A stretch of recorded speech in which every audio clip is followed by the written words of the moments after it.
Perfect. Hello, everybody. Welcome to another My Music. I hope you've got brew in hand, whatever it is you're doing. Unless you're, good. Hauspoints have got their brews in hand. If you're travelling down the motorway, probably best not to have your brew in your hand, depending on what speed you're doing. I don't know. I don't know what the legal thing on that is at the moment. I mean, you get the signs up, don't you? It says don't drink or drive. I mean, my kids always remind me as we're going down the motorway and they see that, Dad, you can't have a coffee.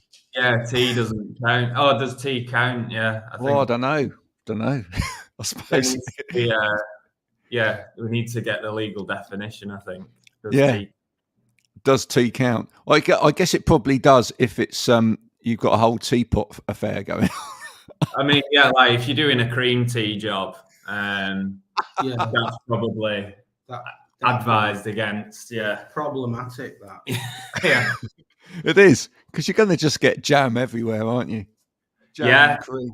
Yeah. Although, like if you're traveling with kids, then that's kind of a foregone conclusion. Yeah, anyway. that boat sails. Yeah. Brilliant. We're going to be talking a bit more about maybe cream teas, but possibly about music in a minute. Just after this. Keep on, don't stop.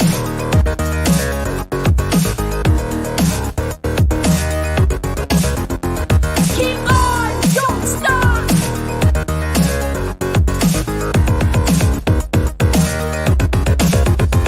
Keep on, don't stop.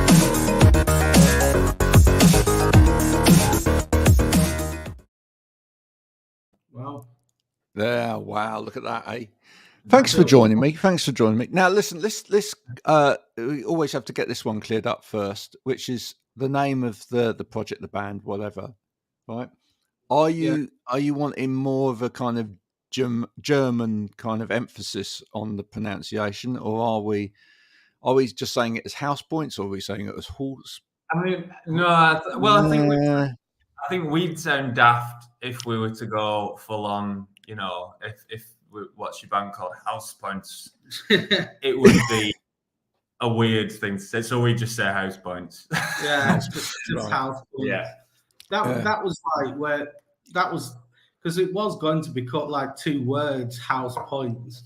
And we just started. We've sort of. Would you say we transitioned as a band, or? Well, yeah. I mean, it started out just me and you, didn't it?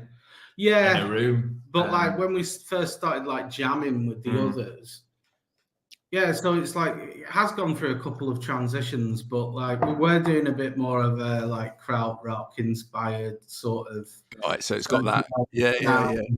So that's where the name, like, where we decided to put it. It's a nod. Yeah. It's a nod and a wink to that. Yeah. I love that. I get that.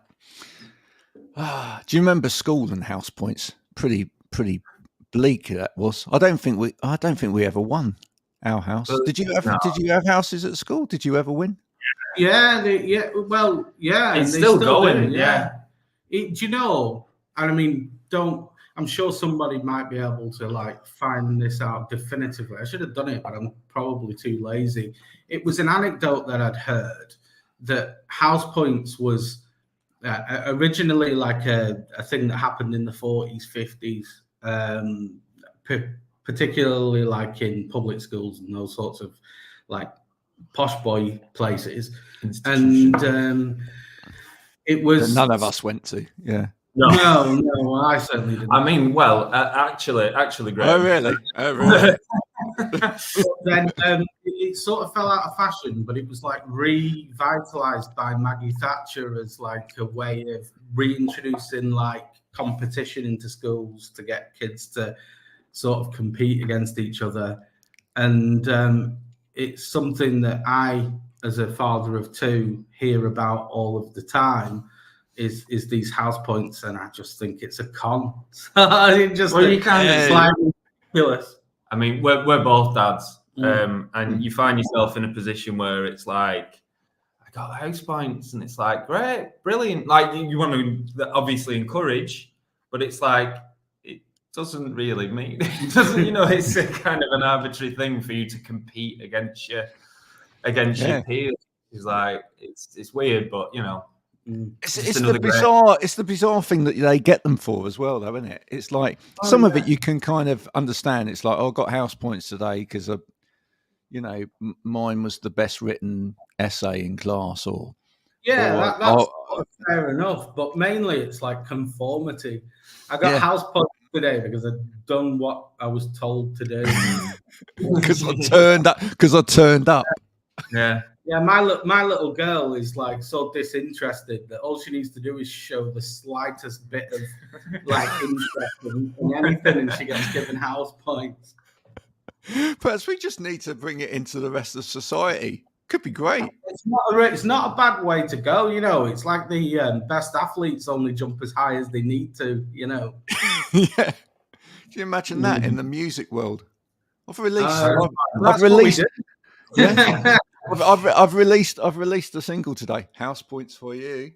There you go. Yeah. Well done. Yeah. Get but I mean, who's judging it though? This is the thing. Spotify, probably. Spotify, yeah. Okay. I'm gonna watch something. We're gonna all duck out at that point. Yeah. Yeah. Just let I suppose let the algorithms decide. They do. Yeah, they do. That's true. So how did you two meet each other? Oh, well, we don't know. I don't think we know. No, we don't really know. We've kind of you still don't know.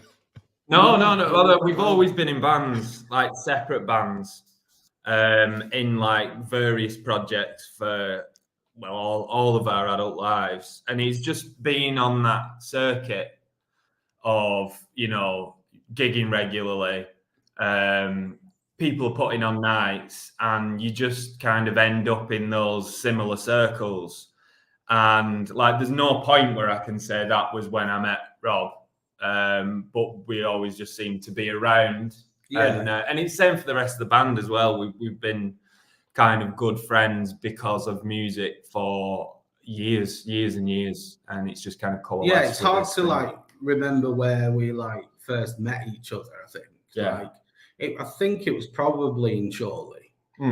But yeah, it is. It's just like an extended circle, and like I worked it out, Graham, like recently, that I've been in separate bands with over 40 separate individual people over the last 15 years.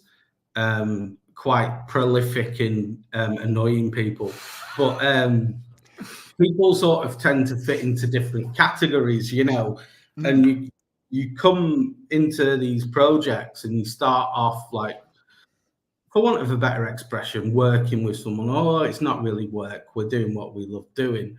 But you start working with somebody and you quickly realize how, you're going to get on, And some people, it just doesn't work. You don't see things the same way and you move on. Some people, it sort of fizzles out with. And then there's some people out there that, for circumstances outside of their control, can no longer do it. And so we were in a band together with a completely different set of lads, where it was neither of our band, not that we have a owner of the band, but it was a project that we were working on, and you just had Ivy, you had a little girl, and then had to like sort of step back. But I was doing other things as well. I was playing drums with another band, so obviously it was like two bands and firstborn, my eldest, and it was just like that was. I had to take a step back from it, and that was pre-COVID. Yeah, that was was just as it was. This band released an album that I was in, that I was playing drums with, and then it was like COVID hit, and the tour was cancelled, and everything was cancelled. So then we got out of that quagmire, and Rob was in between things. I'd spent a lot of time just recording on my own. And it was like, what you doing? And that was in 2021.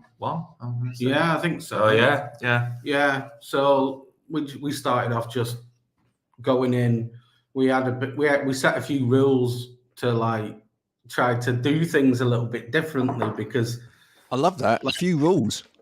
Yeah, so like back to the Hauspoints again, really, isn't it? The manifesto, yeah. The thing is, it's like quite honestly, like I say, I've been doing this for a number of years and never been happy with what's come out the other end. So it was a case of, well, the rules were there to kind of negate a load of crap happening. Yeah, stop us from doing things. Save you wasting your time. Yeah. Yeah, effectively, yeah.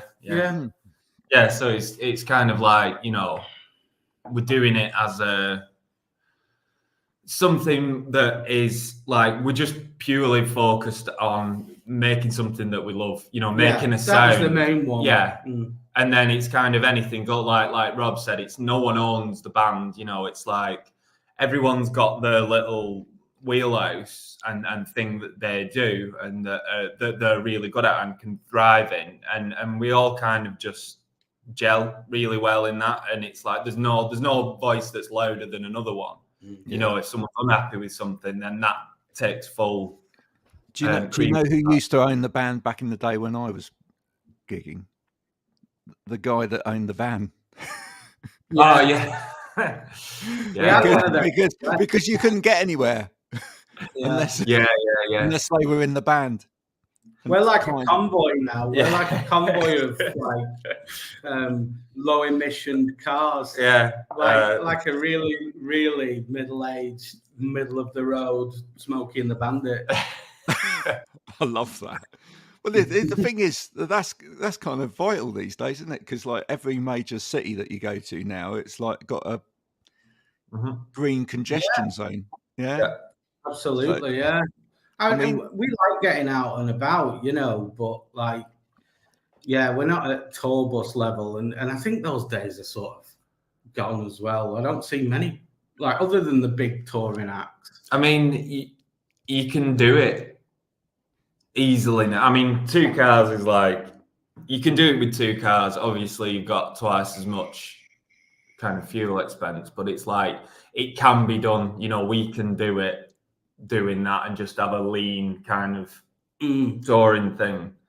We've done it before with like you say, like we had a, you know, one of my good friends, he just kind of used to drive us around, not in this band, but he had an old VW bus, and it was like, you know, it was great to have that as a luxury, but it's like you kind of you end up reliant on that, you know what I mean? And the fact that we can just go, right, this is where we're going, let's just sort it between ourselves and go.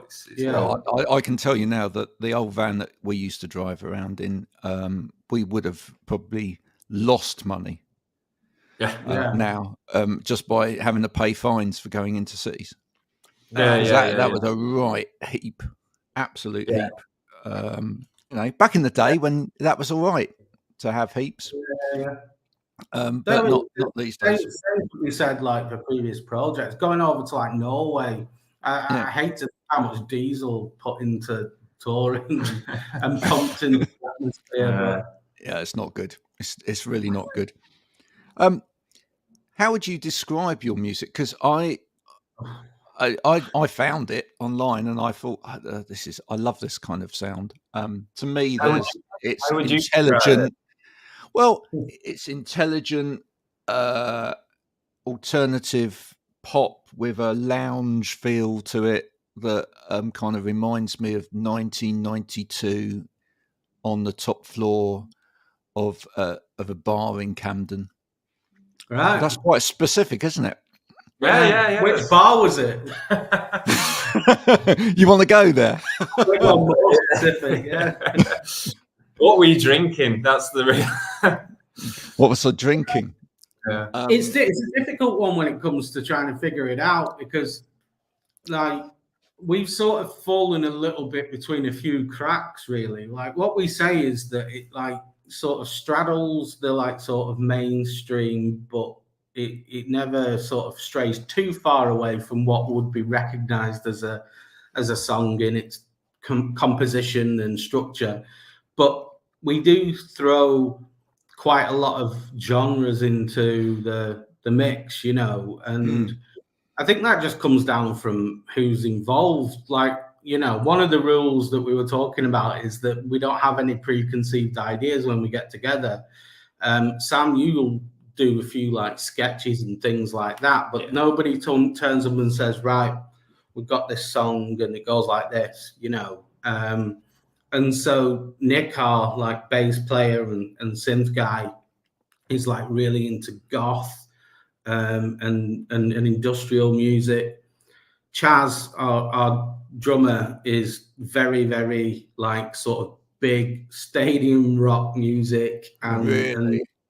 and me and you've got quite similar tastes, but the thing that I think it's a kind of like, it is a melting pot, in that there are, it's like with the name, like we were saying with the name, there's nod and a wink to, you know, there's nods and winks to the Fall. You know, we get compared to the Fall a lot, and I don't know whether it's my vocal that is just, you know, obviously distinctly northern and just kind of saying things. We get quite a lot of "this isn't stuff. Music" as well. Like that's something that people will say to us. You know, when we talk to when we're doing PR and stuff, and we hear back and we get feedback. I just can't hear a melody. I just like to hear a melody. It just doesn't sound like a song. So I'd say our music sounds like a music teacher type thing, doesn't it? I think so. I think it's like with anything. I like to think, and I know that there are a lot of bands out there, and each one of them, rightly so, have got their own individual thing going on, and they'll say that we don't sound like anybody else. And I think we're as close to not sounding like another band, but the thing is, contemporary artists like Yard Act that do a similar sort of thing. Bands like Do Nothing, they've got that lounge sort of crooner thing going on. We sound like these, but it's like we don't sound like it, but we sound like everyone else at the same time, because there's so many influences, and we'll pick from. Yeah, and not consciously. I'm not saying that we'll go, oh, let's do a song that's like this band, or let's do a song that's like this song. It's because we're kind of we saturate ourselves in it so much in different artists and different styles of music that that's what kind of like via osmosis, basically, that's what comes through. But we're not trying to do that. It's like I say, it's a subconscious the thing is, whenever anyone says stuff like silly stuff like, well, that doesn't sound like music or whatever, you just got to look at who's saying it, and you've also got to look at what it is that they normally say is music. Well, yeah. And it's like, fine. Most of the time those people are like lauding the, you know, and no, I've got no problem with this, but they're lauding sort of like, you know, Taylor Swift or Sabrina Carpenter or whatever, you know, standardized pop, and they're going, that's a great example of pop music, I mean, you know, which it is. Yeah, which they are, you know, they are like really great. I mean, you know, Taylor Swift, like, albeit, you know, it's the same chord progression, it's the same song 500 times, but yeah. The Swifties are going to come after. Yeah, the Swifties are going to come after me. I didn't just say that, but she's great. She's absolutely brilliant at what she. And I really appreciate that. You know, like, we've both got young daughters, so it's like Taylor Swift is on heavy rotation for us, and by osmosis, you go, well, that's a tune, you know. Yeah, no, well, we definitely do take our influences from that side of, like you said, the glistening pop side as well. But it's just like, I don't think we've set out. We never set out to make a sound, you know. And like I said, when I was saying we've sort of fallen between the cracks a little bit. It's like historically we'd be going after like sort of the more edgier, like, or should I say, alternative events and promoters and things like that. But we're sort of not really biting or rough as they would like. But then the like glistening pop people were probably a bit too biting and a bit too rough. So we created this album, the debut album, Ill Feeling, which is out on Friday. And it's something that we're really, really proud of. And we do genuinely think, like, and maybe we proved wrong, but like, some people are going to absolutely love it. You know, for some people, it's going to be their favorite record that comes out this year, and it's going to be on heavy rotation. But that's by no means to say that everybody's going to feel that way. You know, I think we both agree. We all agree as a band that it's better to create something that really resonates with somebody rather than have everybody sort of go, "Oh yeah, that's all right." Yeah, I mean, I think there's a lot of bands out there at the moment who do a really great job of writing sort of edgy alternative pop, and what I think you find is with anyone that's in that kind of field is that they probably stumble into a moment at some point, and then they stumble back out of it because they continue to make edgy alternative pop along the lines of what they want to write. And everybody gets a bit confused by it because when they stumble into the moment, they have a hit or a couple of hits where people are like, "Oh, I really like them," and then it's like, "Oh, not sure whether I like them anymore," because it's, you know, they're continuing to be continuing to be that. But that's kind of fine. You know, I don't know. I don't know whether it's kind of, for me. I find that it's a typical, I suppose, you know, music snobs thing, which I'm reticent to say that I am, but I think that I am. I recognise the music snobbery in myself. But I feel like that there's lots of bands that are great, like really, really like lightning in a bottle, great. And then they hit that moment, and it's almost like, I think you said it before, it's like they jump the shark a little bit. Yeah. And it becomes a thing, and they become self-aware that they're a thing. And then it's like the creative, the art is informed by that, not by what they were doing in the first place. There's like a flipping of the script. And sometimes, you know, these bands will have a moment, and then, you know, you might think, "Oh well, that's been and gone now," and then they come back bigger and stronger. And I don't know how they kick it into that, like bands like Young Fathers or like, I think Idols, for example, because Idols were really heavy. Fontaines, really heavy, and I still love Idols albums. But if you look at, you know, the first record compared to the latest record, musically, it's a massive departure. But it's also you know, throughout those records, you can feel the progression, and you can see the progression in the way that they're going. So that's not maybe a good example of this. Maybe that's an example of kind of feeling a progression. But there's bands that just kind of flip and go, right, well, this is what people like, this is what people want, and this is what we're going to do, rather than going, I'm an artist basically, and I'm going to do the art that speaks to me. But again, I might be totally wrong about that. I don't know. You know, maybe some of them just actually, like, you know, try and get to more pop perfection as they go along. It might just be where they want to actually go on the journey. Who knows? You know, but it's always an interesting one. That's why it's always great talking to people on things like this, when you get the opportunity to talk to people, because you get a bit more of an understanding of what was actually going on when you wrote that. People loved it. Next album, you kind of went that way a bit, and you know, you get an idea about what was actually going on in someone's head at the time. As you say, sometimes it's completely industry. Sometimes it's like, we just wanted to do pop. You know, the thing, it's like when people pay attention to what the industry says, and they pay attention to what the audience says, they're going in that direction, aren't they? And that's their focus.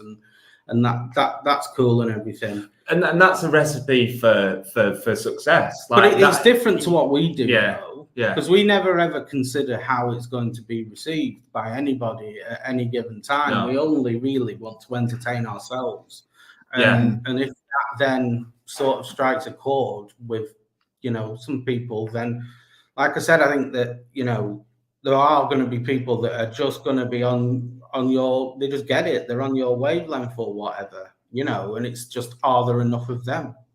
If there are, then happy days. If not, then that's not going to make us change our direction or anything, because I don't think we could do that. No, it's just not. Like, this thing is just kind of, it's in our, but like, we don't, like, it's all a compulsion, you know. It's literally all it is scratching an itch for all of us, you know. There's no kind of like 5-year plan, you know. It's not like we're going to do this and then we're going to do this next. The only thing is to continue scratching the itch, you know, continue writing and continue recording and making things, and like, and be satisfied with it, you know, have that level of satisfaction personally. Yeah. I think that's why it's really important that bands, projects, artists do things like this. That's that's why I do it. But I mean, that's my personal view as well, is because we don't ever play any music on this show ever. No. And yet, actually, what I've found is that a lot of people have actually, you know, gone and checked out the music and bought the music or gone to concerts and whatever afterwards. And the reason I think it's important is because actually, if people can buy into people, right, without even hearing the music, and they buy into sort of like the, you know, I think your ethos is great, and I think, you know, I like you as a person, etc., etc. You've got a lot more longevity in that. Than you have in the music side of things, because actually then those people will probably follow you regardless of what you do, because the person that let's hope so. And it kind of ties back to, you know, the whole like social aspect of it. You know, it's like, I knew, you know, Rob knew of bands that I was in, I knew of bands that Rob was in, and, you know, like I said, booking each other, and as a result, it's like, you know, you're friends, but you're friends because of the music, and you like who that person is, and therefore you like the music and whatever, you know, creative aspect that it is. Yeah, you know, it's easier to get into, and I think that, like, you know, you are right, Graham. Like, having people become, I think it's all about familiarity. You know, if people feel like some sort of familiarity with you, then they're going to, you know, if they resonate with that, then they're going to take an interest in what you do. To those people, I would say, welcome. Hi, we're here. Well, it's about building trust, isn't it? Ultimately, it is about building trust. I mean, you know, what you want to do. It's no different actually from the people that regularly watch this, right? They don't know who I'm interviewing or coming up, and I pick the most random artists across all genres, because basically I pick, you know, the majority of the time I pick people that I absolutely love. So, and I've got, I have to say, properly eclectic taste in music. Not like some people out there that say they've got eclectic taste in music. This is a little aside, by the way. Not like some people who say they've got eclectic taste in music and always listen to the same 4 songs. Yeah.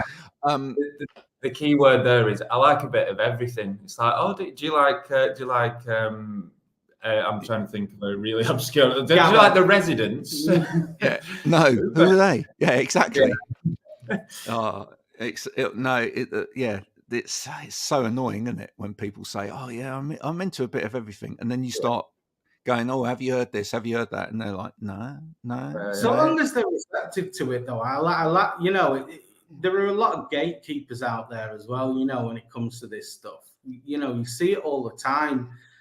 When we've got some people that, you know, are like, we sort of have an audience, right? And they're a certain demographic, and they're usually like between 25 and 55, and they're predominantly blokes, although the women out there are making a bit of an impact on those stats. But we do hear from people that sit outside of that, and some of them are younger and they're into it and stuff, and they're telling us about the bands that they love and talking to us. And sometimes it's nice to just sit back and let them talk about bands that they've discovered passionately, even though they are your favorite bands that you've been listening to for years and years and years. Yeah, because you've got to let them feel that. It's a discovery thing, isn't it? And it's like encouraging that, having your nose to the ground, and being able to. It's like, this is my thing that I've found, and not, I suppose. They sort of miss those days. You two will both understand this completely as parents, right? I've got 5 kids, and they range in ages from 8 up to 22. Yeah. And I can categorically tell you now that if you try and be cool about music and what you listen to and get them interested, it just doesn't work. Right? No. However, if you and along the lines, somewhere along the journey, you will play stuff, your kids will listen to it and go, what a load of, right? Later on, they will play you the same music and go, Dad, oh, you should hear this. And you'll go, yeah. You'll just smile going, yeah. And you let them have it, man. That's the thing. Yeah. Like, you shouldn't ever come back on that. You should always just go, brilliant. Yeah. And I think I guess what I'm saying is that extends to any of the general public, not just your children. It's like, if somebody wants to talk to me about how great Metallica are, then I can listen to anybody talk passionately about something for as long as they want to talk about it. Maybe not Metallica, but I've had many conversations. Your nephew bloody loves them. Absolutely loves Metallica. Loves them, yeah. But like recently, and it's great as well, because they're like 12, 13 now, and they're really truly finding their own music taste. And it's like, it's anything from Metallica to what's the other metalers, like Slayer, to Eazy-E, to Rage Against the Machine, to like new grime stuff. And that's the thing about the kind of younger generation now. It's like, it was very tribal. I know when I was young, when I was like their age, or and in secondary school and stuff, it was all very tribal. It was like, I like hip hop, I like hardcore, and like happy hardcore, Wig and Peer and whatever. And like, there's like your rock kids who would like guitar, bass, whatever. But that has kind of disappeared because they're discovering music in a completely different way, and it's great. Like, it is. Now, listen, just a little trick though for anyone who is having someone bend their ear about Metallica is that what you got to remember, folks, is that you can always take them on the journey of Metallica did do an album with Lou Reed. No. You see, so you can take them back in a completely different direction just by bringing out that one album. It was a bit of a stinker, but it doesn't really matter. So just say, oh, did you know Metallica did an album with Lou Reed? Who's Lou Reed? Oh, Lou Reed. And then you start getting them back that direction, and then suddenly it's like, you see. Yeah. I'll be that one, Graham. Thank you very much. That's all right. You see, and then before you know it, they're listening to something completely different. Thank you so much for joining me today. We should say it one more time. The album, when's it out? Friday. It's Saturday, 21st. Oh, is it Saturday? Sorry, yeah, Saturday, 21st September. It's Ill Feeling on. It's on Cracked Ankles Records. We've got the launch parties in Choose Yard in Preston, and we've got a few dates after that. Nice. Check it out.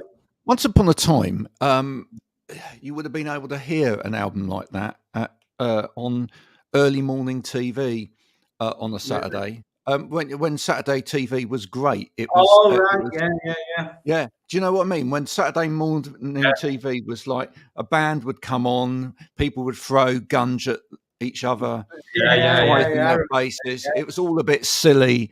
It was great.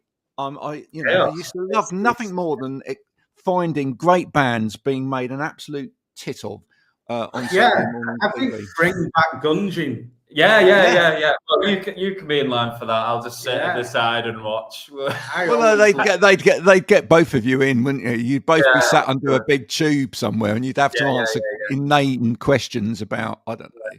We'd probably just do the same if we've got guns.